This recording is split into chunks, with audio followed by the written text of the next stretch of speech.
Hey guys, tonight we are returning to the great island city of Tenochtitlan, the heart of the Aztec Empire. But this time, we won't be seeing it through the eyes of a captive warrior destined for the sacrificial stone. We are going to experience this world as one of its own citizens, a respected family man living a good life. We're going to explore the rich texture of that life, the family, the neighborhood, the marketplace, and then we are going to follow that man on the most universal of all journeys. We're going to find out, from an intensely personal perspective, why it was considered truly awful to die a normal, boring death in the Aztec Empire. Now, for our little reality check. For the Aztecs, your eternal destination had very little to do with whether you were a good or bad person. It had almost everything to do with how you died. If you were a warrior who died in battle or a mother who died in childbirth, you were granted a glorious afterlife accompanying the sun on its daily journey. If you were struck by lightning or drowned, you went to the lush, watery paradise of the rain god, Tlaloc. But if you died of something mundane, old age, or a boring, common sickness, you were sentenced to a grim, terrifying, 4-year journey through the 9 levels of the underworld. Michelin? An obstacle course of horrors that made rush hour traffic look like a day at the spa. It really encouraged a more adventurous lifestyle. So, before you get comfortable, take a moment to like the video and subscribe, but only if you genuinely enjoy what I do here. Your support is the tribute that keeps the empire of this channel strong. And as always, please drop your city and local time in the comments. I love seeing this community span the globe. Now, dim the lights. Maybe turn on a fan for that soft background hum, and let's ease into tonight's journey together. Your world is a city of canals and canoes, of floating gardens and the immense, looming presence of the Great Pyramid. You live in Tenochtitlan, the magnificent capital of the Mexica people, in the reign of the great Emperor Moctezuma. You are a commoner, a Makewali, but you are a man of high standing within your class. You are a master featherworker and a manteca, a creator of the most prized and sacred luxury goods in the empire. You live in the Amantlan district, the neighborhood of the featherworkers, a vibrant community on the edge of the city.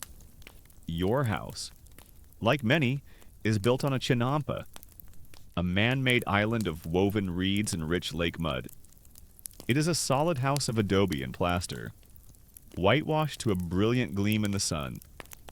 It is part of a larger family compound you share with your brothers and their families. In your small, private garden, your wife grows flowers and chili peppers, and a fat turkey. Your family's prized possession gobbles in its pen. Your house is built on a man-made island in the middle of a lake. It makes for a great view and easy access to canoe-based public transport. But your front garden sometimes gets a little soggy.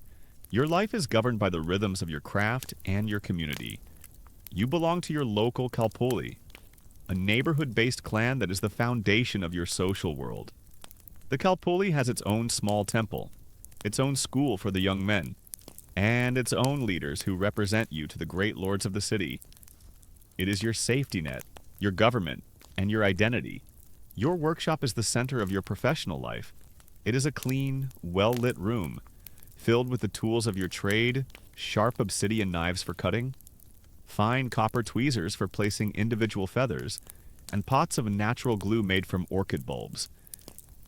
The room is a riot of color. You work with vast stores of the most precious feathers in the world, sent to the capital as tribute from the far-flung tropical provinces of the empire. There are shimmering, impossibly long green tail feathers of the Quetzal bird, brilliant blue feathers from the cotinga, fiery scarlet plumes from the macaw, and 100 other shades. Your work is a sacred art. You are not just making pretty things. You are creating objects of immense spiritual power. You and your fellow artisans craft the magnificent feathered battle standards, the warrior costumes that transform men into jaguars and eagles, and the intricate mosaic-like shields that are the pride of the Empire's greatest heroes. Your work is a form of devotion, and your skill has made you prosperous, while you are a commoner by birth. Your mastery of this luxury craft has given you a high status. Future historians will debate the nature of social mobility in your society. You are living proof that while the lines between the nobility and the commoners are clear, a man of great skill can achieve wealth and respect. Your life is one of pious order. You make daily offerings at your small household shrine. You give profound thanks to Huitzilopochtli, the great sun god, the divine patron of the Mexica people, whose thirst maintains the world. You witness the great public festivals in the sacred precinct with a heart full of awe and reverence.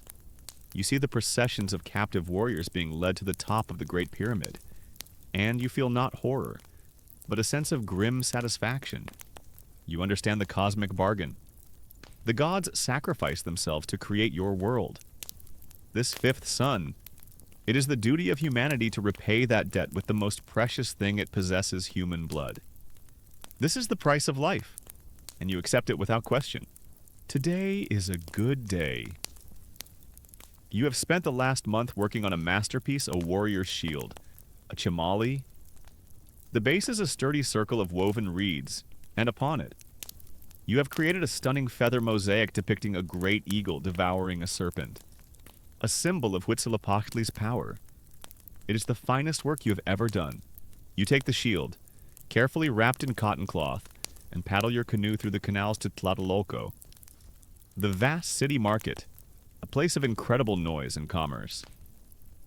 Here, you meet a nobleman, a great warrior who has recently been honored by the emperor for his bravery in the wars against the Tlaxcalans. He inspects your shield, his eyes wide with admiration for your craftsmanship. "It is a worthy shield for a servant of Huitzilopochtli," he says, and he pays you without haggling. The price is substantial, a great quantity of cacao beans, which serve as a form of currency, as well as several fine cotton cloaks. You are filled with a deep sense of professional pride.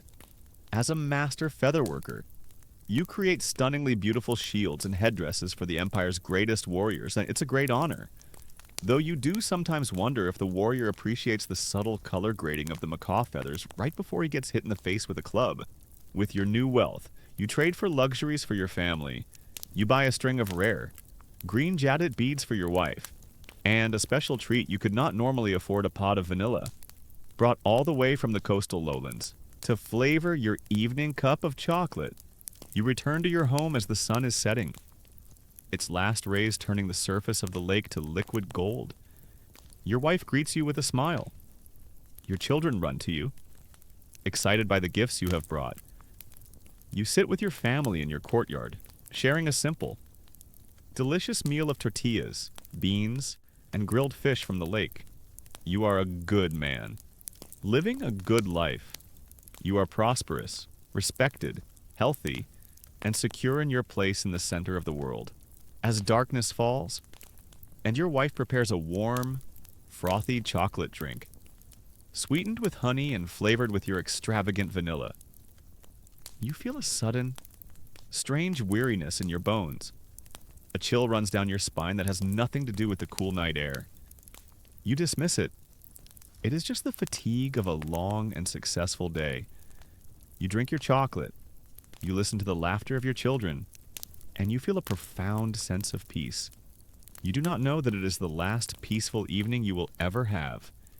You do not know that the chill you feel is the first faint touch of the god of fever, the first step on the long, dark road to the land of the dead.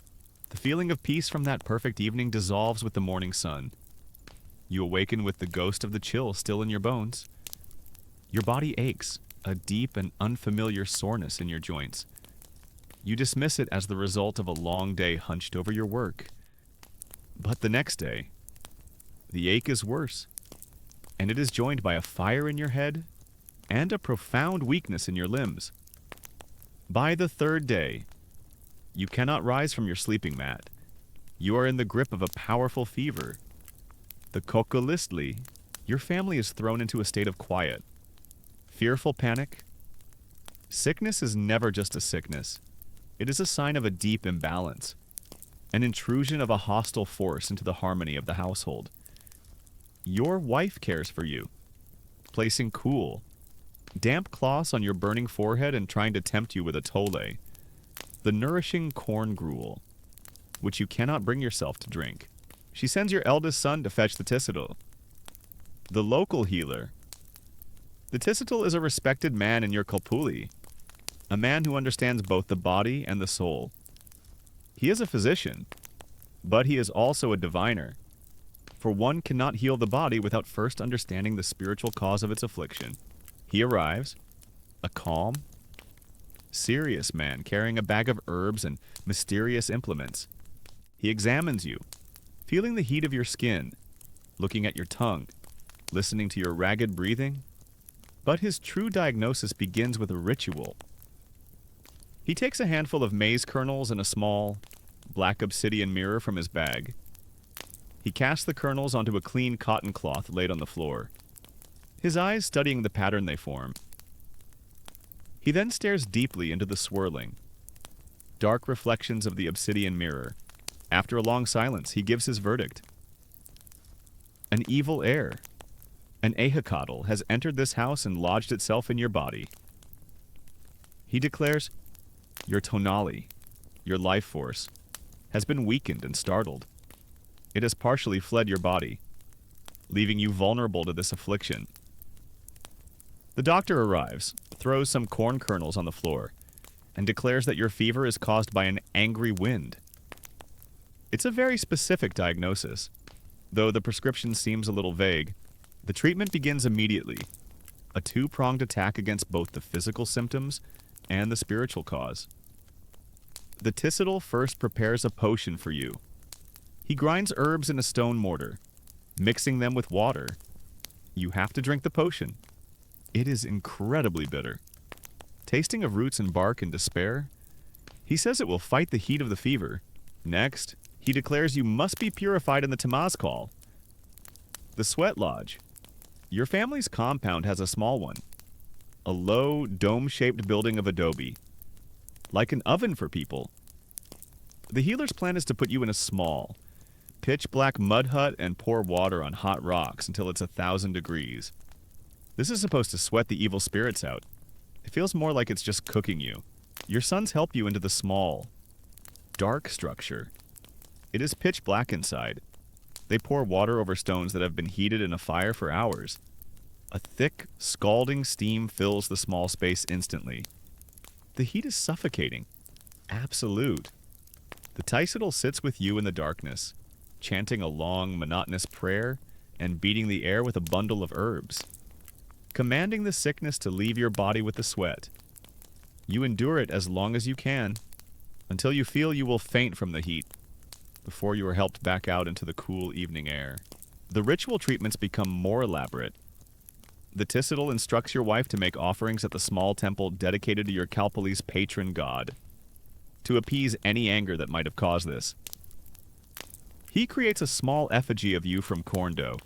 He performs a long, complex ritual over your sickbed, chanting and passing the doll over your body, a symbolic act of transferring the fever demon from your flesh into the dough. He then takes the doll and leaves it at a crossroads at midnight, a place where spirits congregate, hoping that some other demon will claim it and leave you be. You are at the center of this storm of medicine and magic, a passive vessel for bitter potions and powerful prayers. Future historians will debate the nature of your people's medicine.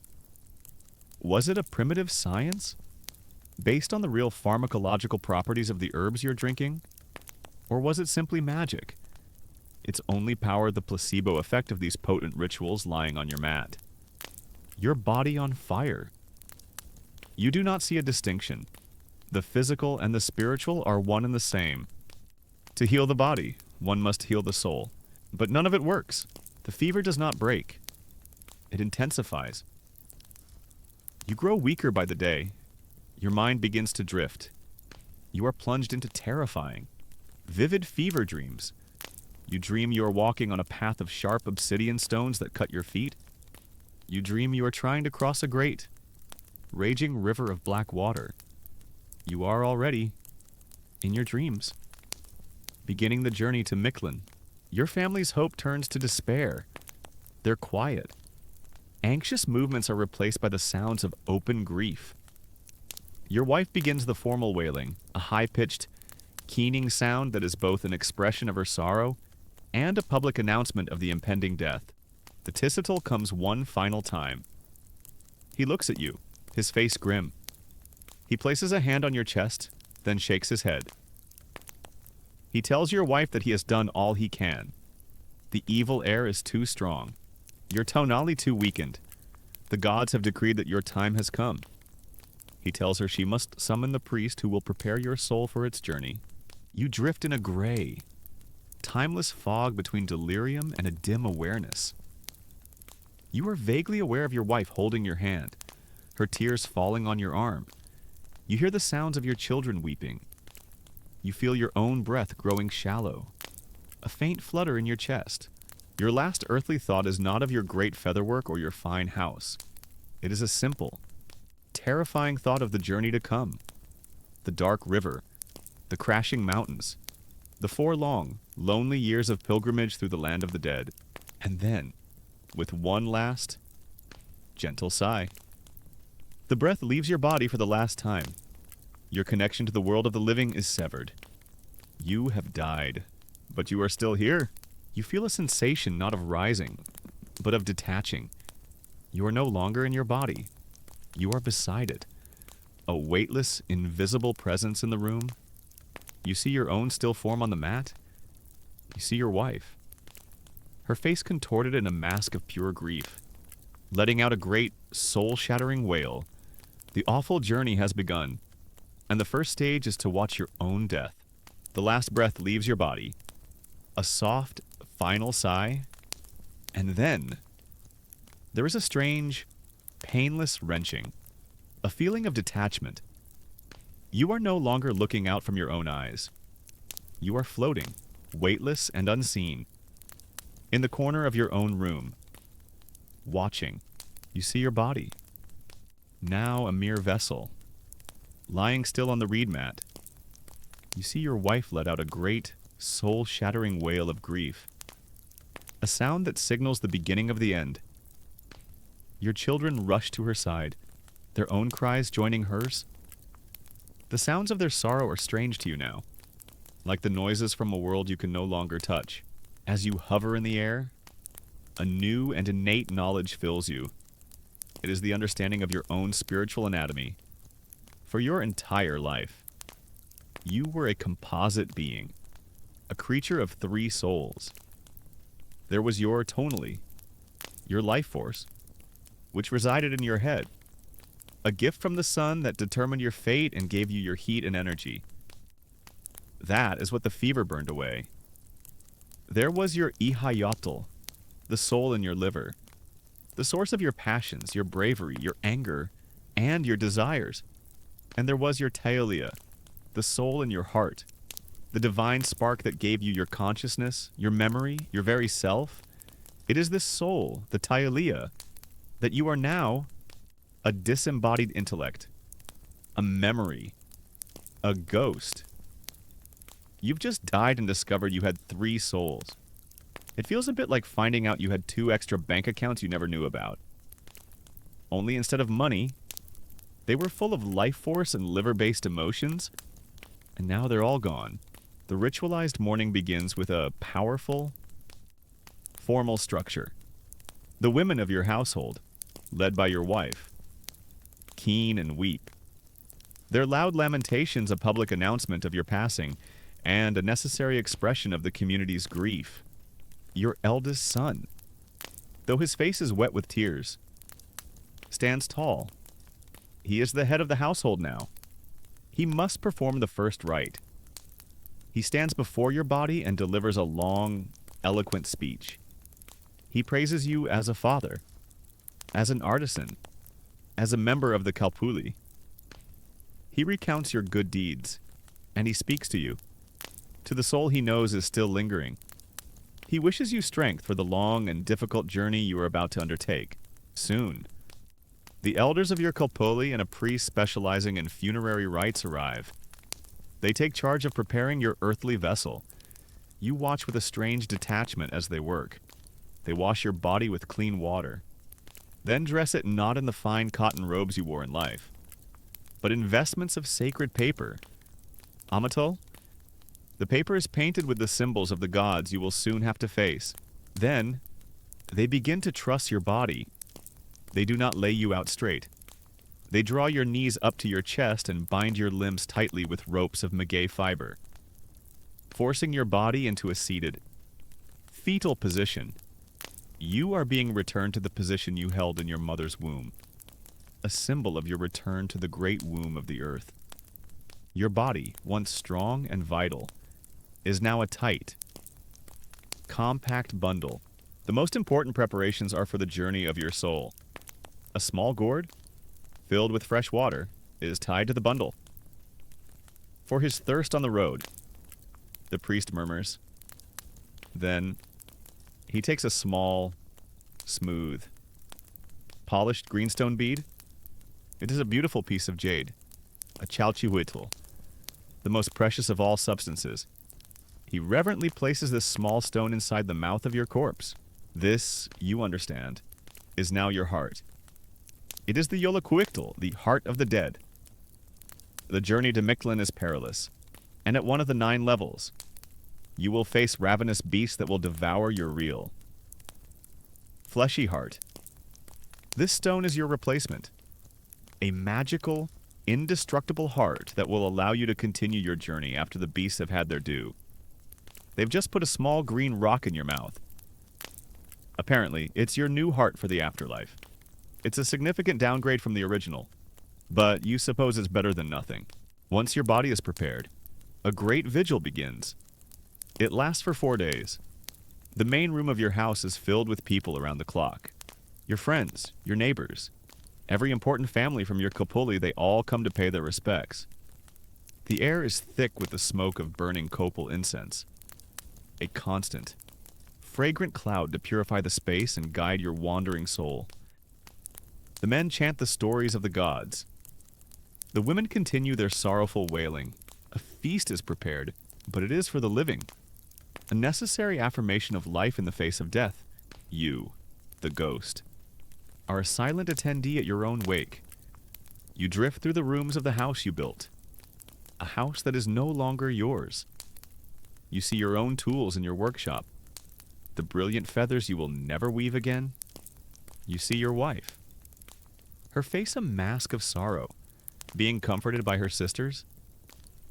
You see your children, their eyes wide with a confusion that will one day harden into grief. You are among them, but you are utterly separate. You are a memory that has not yet faded. It is a profoundly lonely and miserable existence. You are now attending your own wake as an invisible ghost. The music is a bit dreary, but the food for the guests smells fantastic. It's a little frustrating that you can't have any. You also see the fear in their eyes.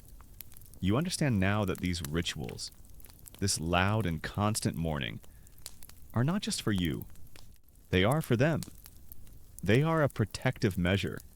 Your other soul, the Ahayatl, the soul of the liver, does not accompany you on your journey. It is believed to linger for a time, a dangerous, noxious vapor that can cause sickness and misfortune, especially to children. The constant burning of copal, the loud chanting, these are acts of purification, designed to drive the last, dangerous vestiges of your earthly passions from the home. The family mourns you, but they also fear what you have left behind. Future anthropologists may debate the exact nature of the Aztec soul. Was the Teolia the true self, or was a person a composite of all 3 parts as you float in your disembodied state? You know the answer. You feel the absence of your other souls as a physical lack. Without your Tenali, you are cold, untethered from the warmth of the sun. Without your Aihiotl, you feel no anger, no passion, only a calm, observant sadness. You are a diminished thing, a pure intellect, a memory waiting to begin its final journey. On the 4th day, the vigil ends. The priest declares that the period of mourning in the home is over. Your Teolia, he says. has been strengthened by the prayers and the grief of your family. It is now ready to depart. He performs a final, powerful rite over your bundled corpse. He speaks to you directly, calling your name. He tells you that your time in the world of the living is over. He commands you to begin your journey, to face the trials ahead with the courage you showed in life. He is giving you your final marching orders. As he speaks the final words of the rite, you feel it, a gentle but insistent pull, a silent, invisible current drawing you away from the warmth and light of your home. It is pulling you northward, toward the direction of Mictlan, the land of the dead. You look around the room one last time. You see the faces of your wife and children, blurred by your own spectral tears. You see the sad, paper-clad bundle that was once your strong, skillful body. You see the life you have lost. You turn away from it all. You let the current take you. You drift through the wall of your home and out into the world. A new and terrified traveler on the oldest and darkest of roads. Your journey has begun. The pull is gentle but irresistible.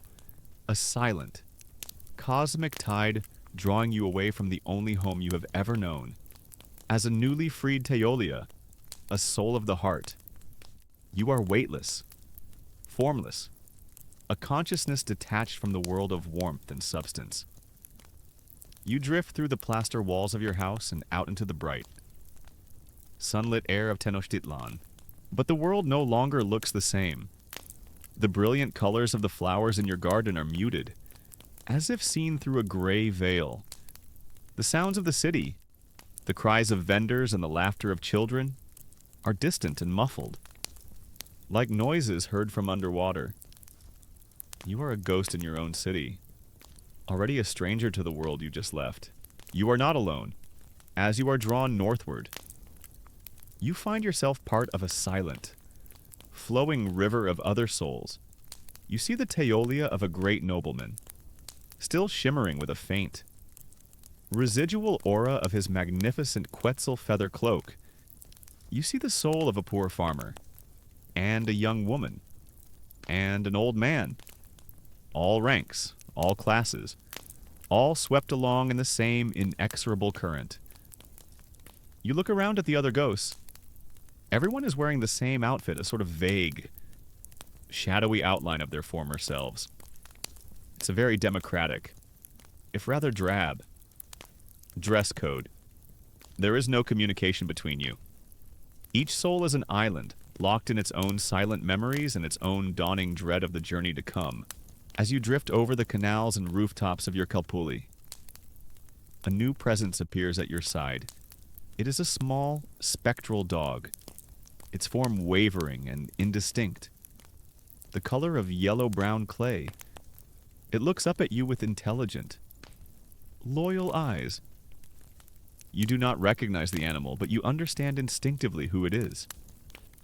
This is the spirit of the Itzquintli, the small dog your family sacrificed at your cremation ceremony. Its purpose was not just to be an offering. Its purpose was to be your guide, your companion on this terrible road. A small ghost dog has appeared and started following you. He's your spirit guide. He's cute, but you were hoping for a guide who could maybe give you directions or fight off a demon. Not just wag a spectral tail. Together, you and your spirit dog leave the great city of Tenochtitlan behind.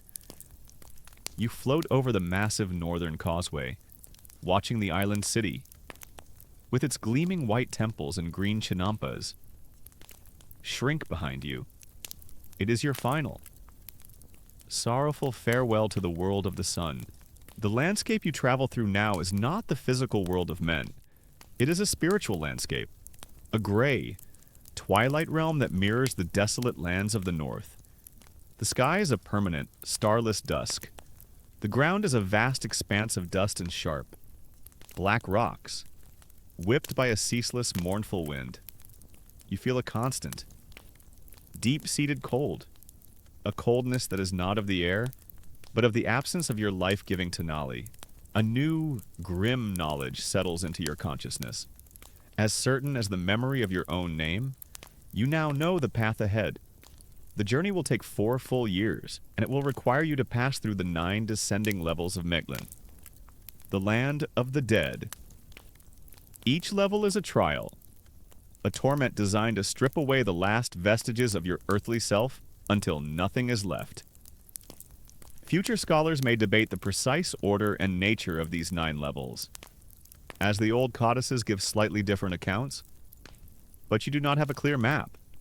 Your knowledge is a dim, instinctual dread, a horrifying itinerary of the suffering that awaits you, as you and your dog spirit travel across the desolate plains. You sense that you are being watched. You glimpse other figures at the edges of your perception dark, fleeting shapes that are not fellow travelers. They are the lesser demons of the wasteland. The Tsitsimime, skeletal spirits that prey on weak or lost souls. They lurk just beyond the path, waiting for a traveler to stray. Your journey is not just an ordeal.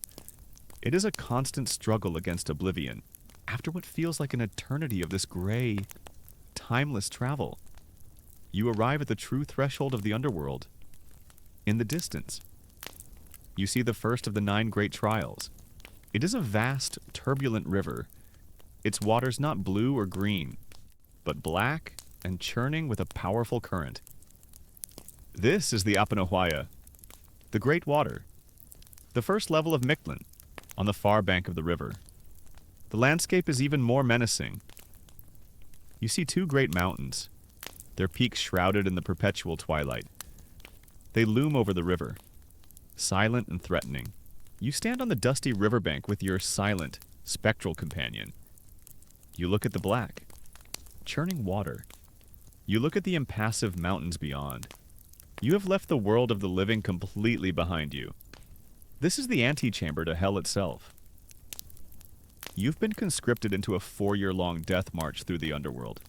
The scenery is terrible, the company is silent, and there are no rest stops.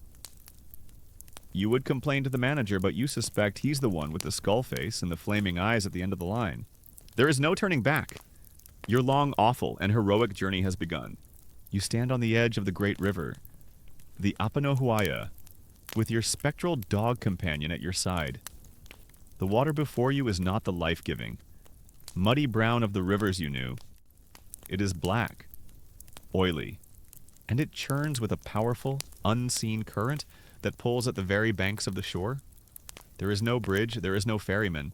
There are only the stranded, weeping souls of those who died without a dog to guide them. Their faint, ghostly forms pacing the shoreline for all eternity. You look down at your loyal Itzcointli, its form a wavering shape of yellowish clay, its eyes looking up at you with a calm intelligence. You understand now. Its purpose is not just companionship, it is passage.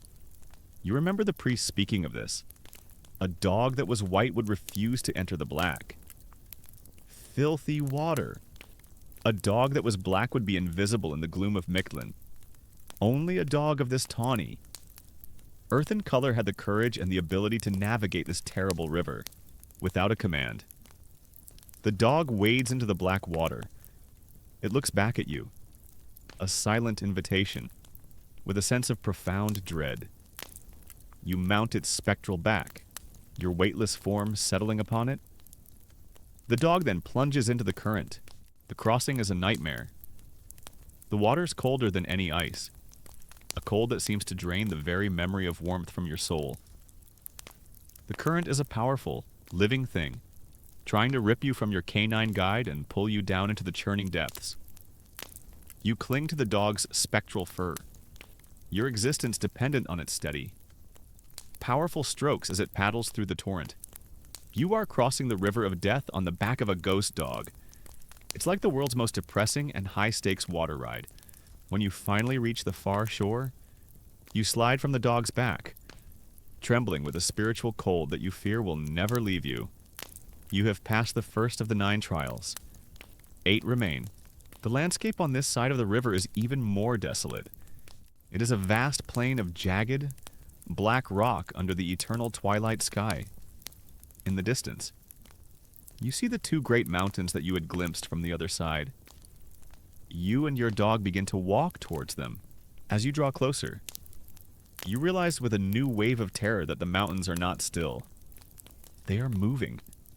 They are two monolithic slabs of granite, constantly and rhythmically crashing into each other, then pulling apart, then crashing together again. Tepeme Monamictia, the place where the mountains crash together. This is the second level of Mictlan. The sound is a deafening, soul-shaking roar, a continuous grinding thunder that makes the very rock beneath your feet vibrate. With each impact, shards of stone the size of houses fly into the air, and a great cloud of pulverized rock dust fills the air. The only way forward is through the gap between them. You stand before this terrifying, geological engine of destruction, and you watch its rhythm. The mountains slam together with a world-shattering crack.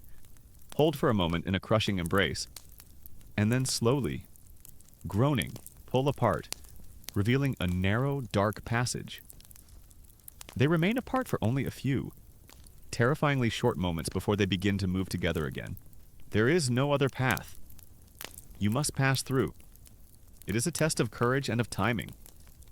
Your dog looks up at you, then at the moving mountains, and gives a small, determined bark. You wait. You watch the rhythm. Crash. Hold. Pull apart. Wait. Begin to close. You take a deep, spiritual breath you do not possess. Now. Now! You cry out to your companion, and you both sprint forward. You run into the gap. The air is thick with the dust of crushed stone, and the noise is so immense it is a physical pressure against you. The sheer, vertical faces of the two mountains tower over you, blotting out the dim twilight sky. For a few frantic heartbeats, you are in the very jaws of the earth. You can hear the deep, groaning sound of the mountains beginning to move together again behind you. You run faster than you have ever run, your spectral feet flying over the broken stone. You burst out of the far side of the gap, just as the mountain slams shut behind you with a cataclysmic boom that throws you to the ground.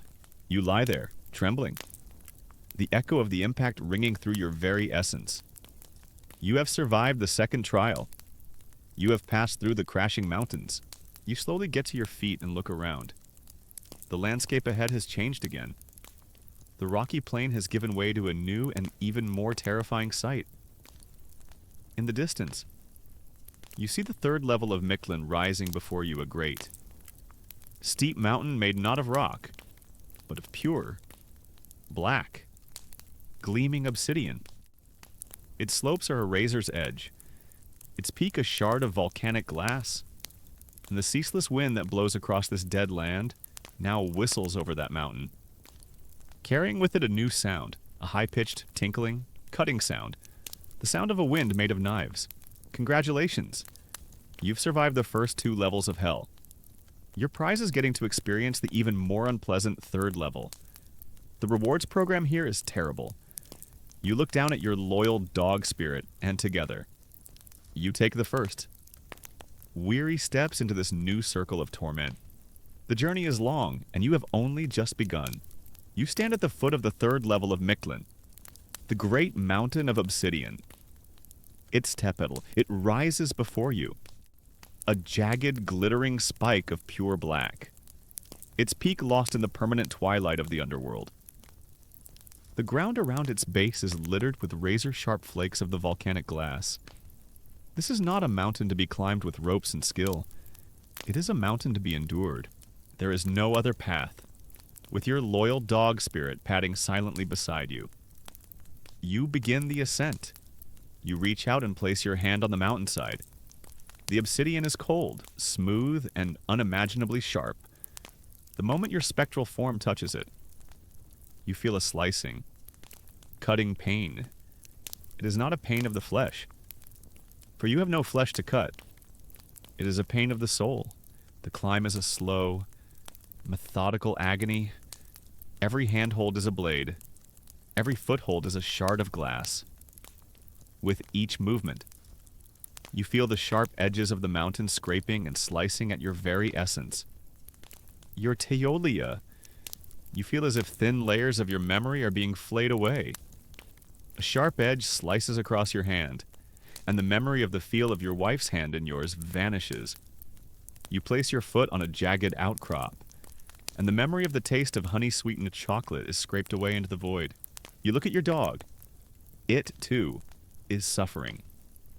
Its spectral paws are cut with every step, and it whimpers softly, a sound that is quickly lost in the vast, silent emptiness of this place. The journey is not just a passage. It is an unmaking. You are being methodically taken apart. Your identity and your history flayed from you by the sharp edges of this terrible place. The next challenge is climbing a mountain made entirely of razor blades. Your journey through the afterlife is beginning to feel like a series of poorly designed and extremely unsafe athletic challenges. After what feels like an eternity of this spiritual torment, you reach the summit. It is a windswept, narrow ridge of black glass, offering no rest, no comfort. Below you, on the other side of the mountain, stretches the fourth level of Miklan Itzehakayan, the place of the icy winds. You descend the other side of the obsidian mountain, a task as painful as the ascent. When you finally reach the bottom, your spiritual form feels thin, tattered, and translucent. You feel diminished. You have left pieces of your life, of yourself. On the slopes of that terrible mountain, you now stand on the edge of a vast, featureless plain of gray dust. It appears empty, almost peaceful compared to the Mountain of Knives. But as you and your dog step out onto it, a wind begins to blow. It starts as a low moan, a whisper across the dust, but it quickly grows into a howling gale. And this is no ordinary wind. It is a wind of impossible, soul-freezing cold, a cold that threatens to extinguish the last faint spark of your consciousness. And it is filled with a fine, abrasive dust of obsidian and tiny, razor-sharp shards of ice. There is nowhere to run, nowhere to hide. You are exposed on the open plain. You and your dog must simply endure it. You press yourself low to the ground, huddling behind your small companion for what little shelter it can provide. The wind of knives tears at you. It is a constant, shrieking abrasion against your very being. It does not cut away memories in large pieces like the mountain did. Instead, it sandblasts them away, particle by particle. The feeling of your children's laughter, the scent of copal incense in your Kalpali's temple, the pride you felt upon completing your masterpiece shield. The wind scours them all away, reducing them to a faint, gray dust. You are being systematically erased. The cold is so profound, so absolute, that you begin to forget the feeling of warmth, the memory of the sun. You're starting to forget what you even looked like when you were alive. You think you had a nose. Maybe you cling to a single. Core thought you must endure. You must pass through this place. The memory of your name and your duty to complete this journey is the only thing left for the wind to tear it. You huddle closer to your dog, sharing your fading essence, and you wait. After an age of this freezing, cutting torment, you feel the wind begin to lessen. The howling shriek drops back down to a mournful moan, and then to a whisper, and then it is gone. You lie on the dusty plain, a tattered, almost transparent remnant of a soul. You have survived the fourth level. You push yourself to your spectral feet. You feel hollowed out, scoured clean of so much of what made you you. You have passed the obsidian mountain and the field of icy winds. You have endured 4 of the 9 hells. The journey is almost half over. You look ahead into the gray, featureless twilight in the distance. You can see the 5th level of Miklan waiting for you. It is a strange sight, a vast, empty plain where it appears that thousands of flags or banners are whipping and snapping in a wind that you can no longer feel. It is a new and unsettling mystery. You call to your loyal dog, who shakes the last of the spectral ice from its form. together, two diminished and weary spirits. You begin your walk towards the next ordeal. You emerge from the field of the icy winds. A tattered and diminished thing. The cold has scoured away so much of what you were. You feel like a faint echo of yourself. A ghost of a ghost beside you. Your loyal dog spirit shivers, its own spectral form weakened by the ordeal, but you must press on. You must. Ahead of you lies the 5th level of Mictlan Panquetlacoloyan, the place where banners flutter. It is a vast gray plain, remarkable for a single, unsettling feature. From the ground rise thousands of poles, and from each one, a tattered, colorless banner snaps and whips in a wind that you cannot feel. The only sound is the constant, loud thwack, thwack, thwack of the spectral cloth. As you step onto this plane, you discover its true nature. The wind that moves the banners is a chaotic, disorienting force that seems to have no source and no consistent direction. It is the wind of fate, and it tosses you about like a dry leaf. You have no control over your own movement. You are lifted from your feet, spun around, and sent tumbling through the gray air, the snapping banners whipping at your ethereal form. You are now in a place where the main danger is being whipped to death by giant, angry flags. The list of strange ways to suffer in the underworld continues to grow. This is a trial not of pain, but of utter helplessness. You are no longer a soul on a journey. You are an object at the mercy of a chaotic, meaningless force. Your only anchor in this terrifying ballet is your dog. The small spirit is heavier, more connected to the ground, and it struggles to maintain its footing. You cling to its essence, focusing on its small, solid presence as the winds of Mictlan try to tear you away and cast you into the gray nothingness that surrounds this path. After an age of this dizzying, powerless torment, you are thrown out of the field of banners and onto solid ground once more. You have passed the 5th level. You find yourself at the entrance to a long, narrow canyon, the walls of which are sheer, black rock that seems to absorb all light. The air here is unnaturally still. This is the 6th level to Miminaloyan, the place where people are pierced with arrows. You and your dog begin to walk down the grim, silent pass, and then you hear it. A low, menacing hiss, like 1,000 snakes. It is the sound of arrows in flight, from unseen perches on the cliffs high above. Invisible archers begin to rain down a merciless barrage of spectral projectiles. You're running through a canyon while invisible people shoot arrows at you. It's like a hunting trip where you are the only prey, and the hunters have terrible, unseen aim. There is no rhythm, no pattern. The arrows come from all directions. You and your dog must run, dodge, and weave through the deadly gauntlet. The air is filled with the sharp hiss of their passage and the hard crack as they strike the stone walls around you. You see other souls in the canyon with you, the spirits of others who died at the same time as you. Some are not quick enough. You see an arrow pierce the form of a man you recognize as a great nobleman from your city. His spectral form does not bleed. It simply unravels, dissipating like a puff of smoke. His journey over, his essence scattered forever. The purpose of these trials becomes terrifyingly clear. This is not a journey of purification that you must survive to reach a better place. This is a journey of annihilation. Each level is a new instrument designed to unmake you, to erase every part of your identity until nothing is left. You run, your every instinct focused on survival. You feel the wind of a passing arrow just beside your head. You leap over another that shatters on the ground before you. You are almost through the canyon. You can see the open plain ahead, and then one finds its mark. You feel a sharp, piercing blow in your side. It is not a physical pain, but a spiritual one, a deep and profound violation. The spectral arrowhead passes through you, and as it does, it tears a piece of your very being away with it.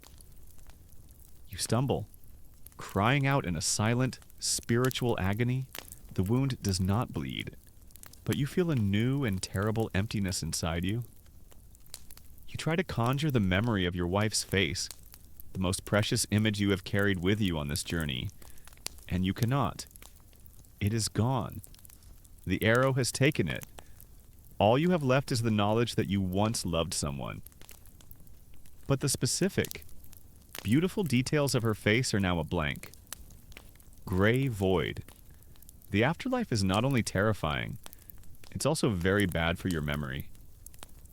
You hope you don't forget your own name before you reach the end. You and your loyal dog limp out of the far side of the canyon.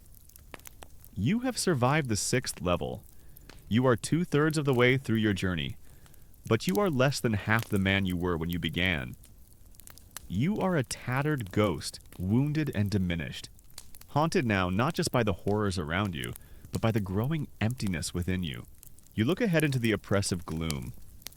In the distance, you can just make out the shape of the 7th level of Mictlan. It appears to be another plane, but this one is filled with dark, moving shapes.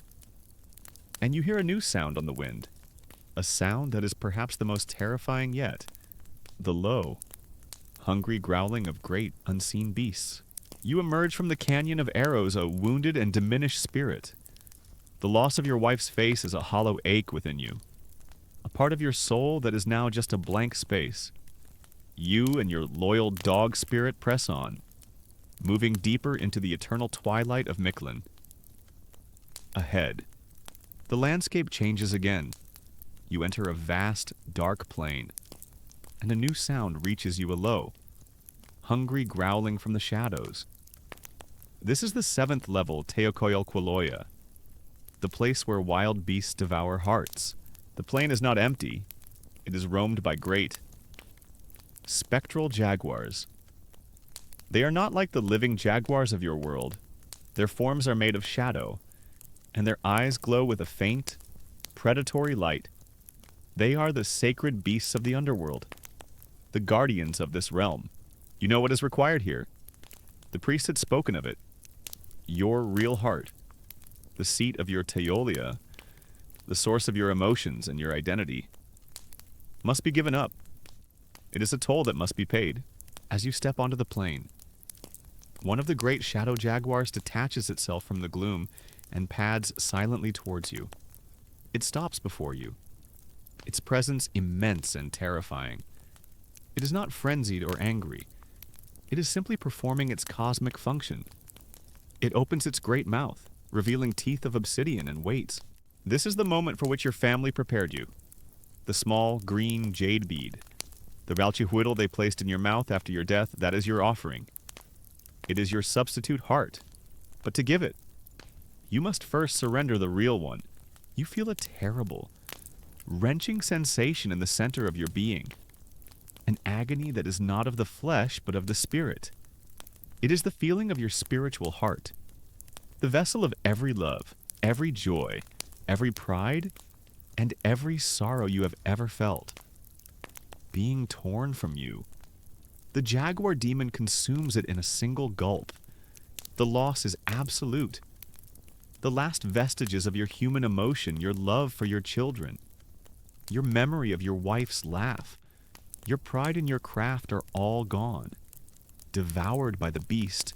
You are left an empty shell, a being of pure, cold consciousness and memory. The jaguar, its duty done, turns and melts back into the shadows. You place the jade bead. You're new, cold, stone heart.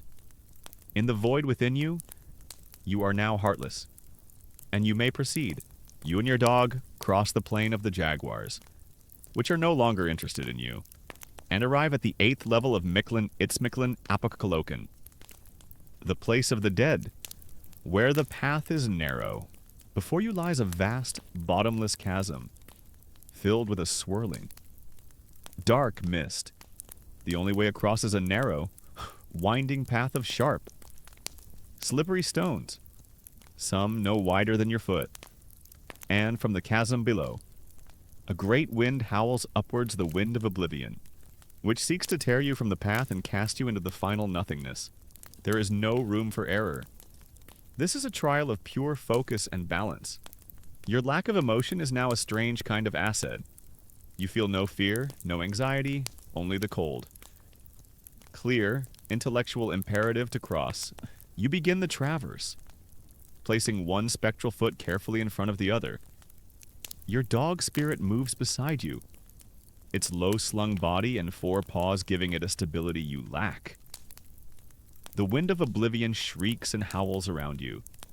It carries voices, the taunting whispers of demons, the sorrowful cries of souls who have fallen, all trying to break your concentration. You ignore them. You focus only on the next stone. And the next? The path is slick with the strange. Cold slime. It twists and turns, with no discernible pattern. Below you is only a black. Bottomless emptiness. To fall is not to die, for you are already dead. It is to be erased. You move with a slow, deliberate patience. Your mind stripped of all distraction. You are nothing now but a name and a destination. You are a pilgrim of oblivion. And this is the final, treacherous road. After what feels like a lifetime spent on that narrow, windy ledge, your foot touches solid ground. You have crossed the chasm. You have passed the 8th level. You stand on the far side. Your form even more translucent and faint than before. You have been scoured of nearly everything that made you human. You are a whisper, an echo. You have endured the crashing mountains, the obsidian blades, the icy winds, the whipping banners, the rain of arrows, and the heart-eating beasts. You have walked the path of oblivion. You look ahead. The landscape here is different again. Before you lies one final, great obstacle. Another river, wider and blacker than the first. This is the Apanohuacona, the final river that must be crossed.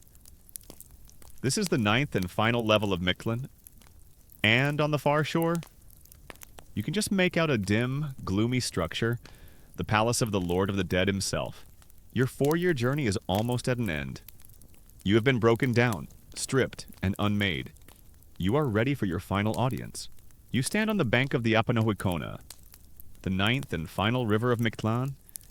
It is also known as Chiconauhapan, the place of the 9 waters. It is the river of forgetting, and it's black. Still surface reflects nothing.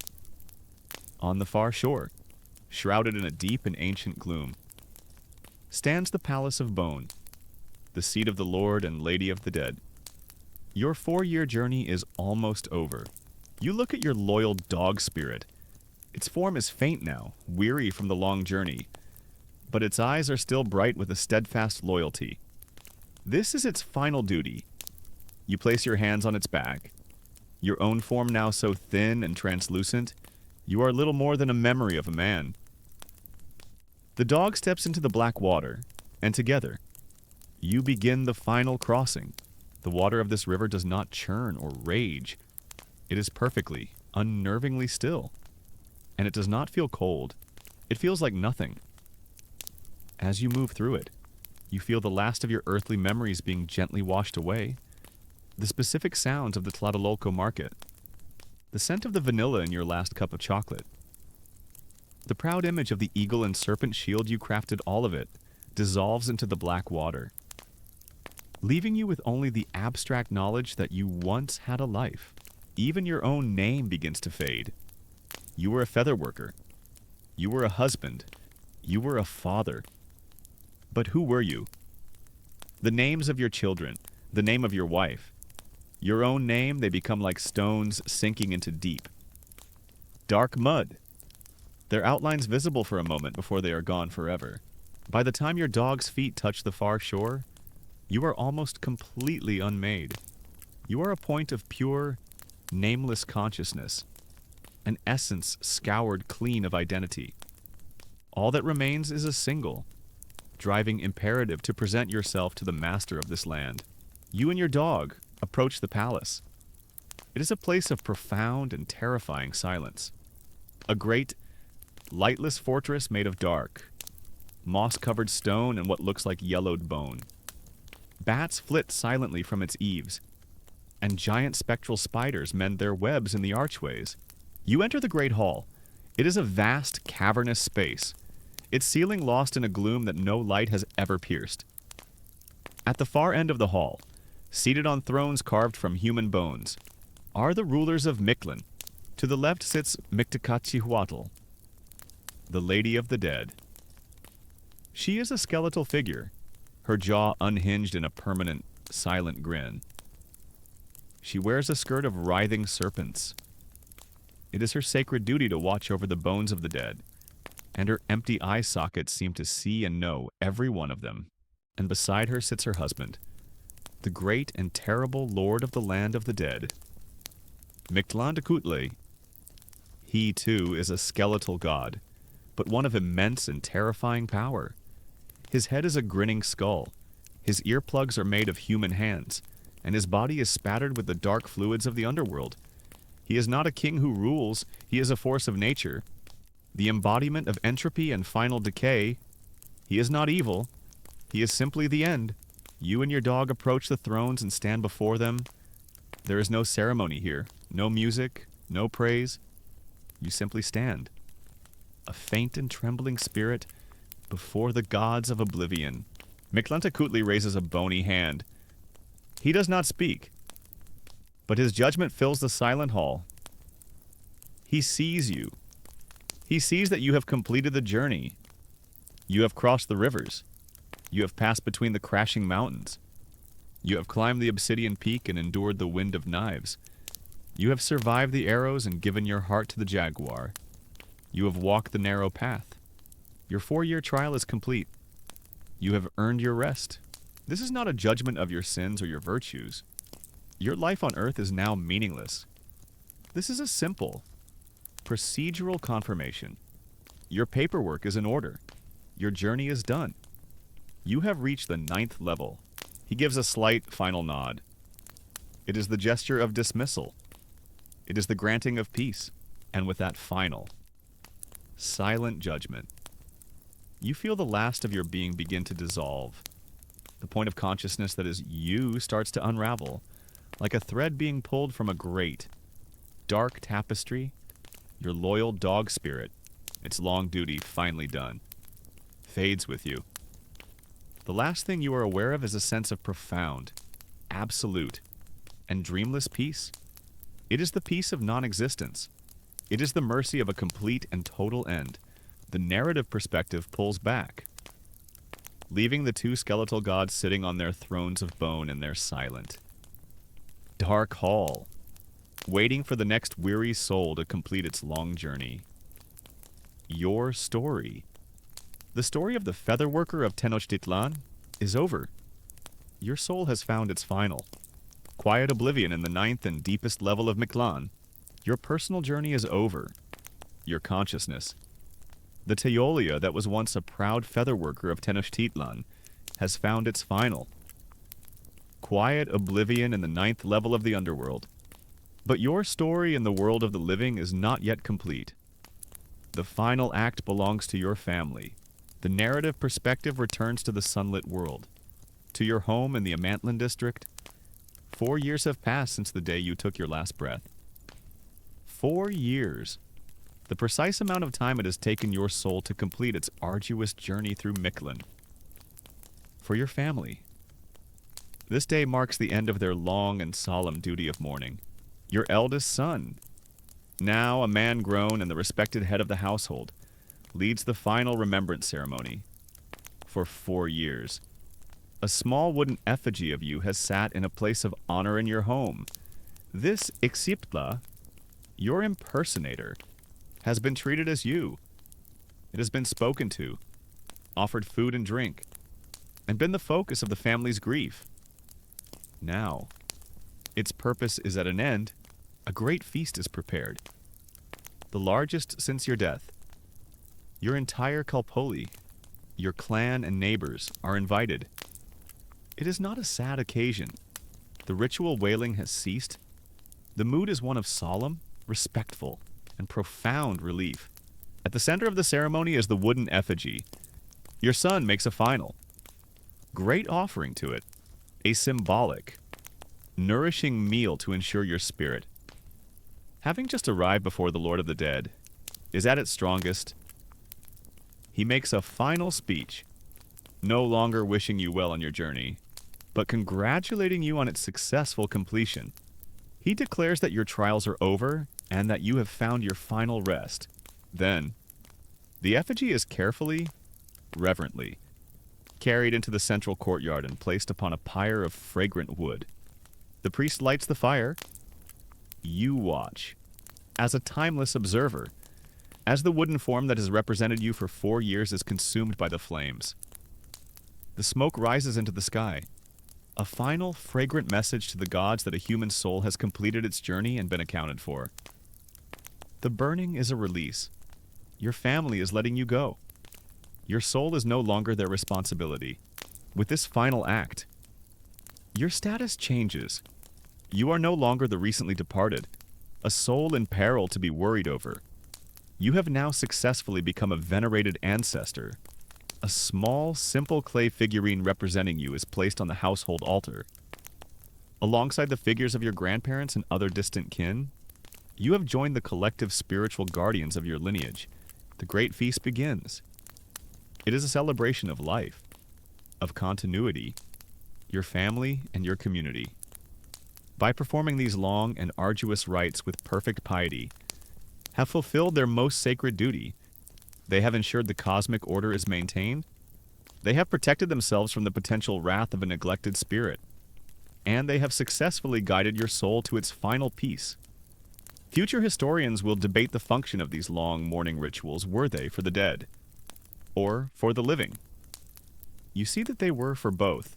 They provided a structured, 4-year process for the living to channel their grief and reorganize their family structure, solidifying your son's new role as patriarch. And they were a reflection of the genuine belief that their actions had a real, tangible effect on your soul's terrible journey. Life for your family now truly returns to normal.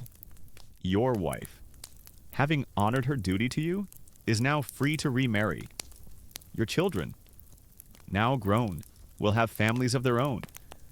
They will tell their children stories of their grandfather, the great Amanteka, the master featherworker. Your memory will live on, not as a source of fear or sorrow, but as one of pride and ancestral connection. The cycle continues, and so the story of your life, and your long journey after life, comes to its end. The great, bustling city of Tenochtitlan, with its millions of stories, its endless cycles of birth, death, and sacrifice, continues its life. Unaware of the immense and terrible cosmic odyssey your single soul has just completed, the beliefs of the Aztecs can seem dark and brutal to our modern eyes. Their vision of the afterlife a thing of relentless horror. But for them, it was a complete and coherent universe. The awfulness of Mictlan gave their lives a profound and urgent meaning. It made the warmth of the sun, the taste of food, the love of family, all the more precious. For they knew that it was all temporary, and the 4-year ordeal was not without its own grim purpose. It was a great, cosmic machine for washing a soul clean of its identity, for breaking it down until it could return to the great, silent peace of oblivion.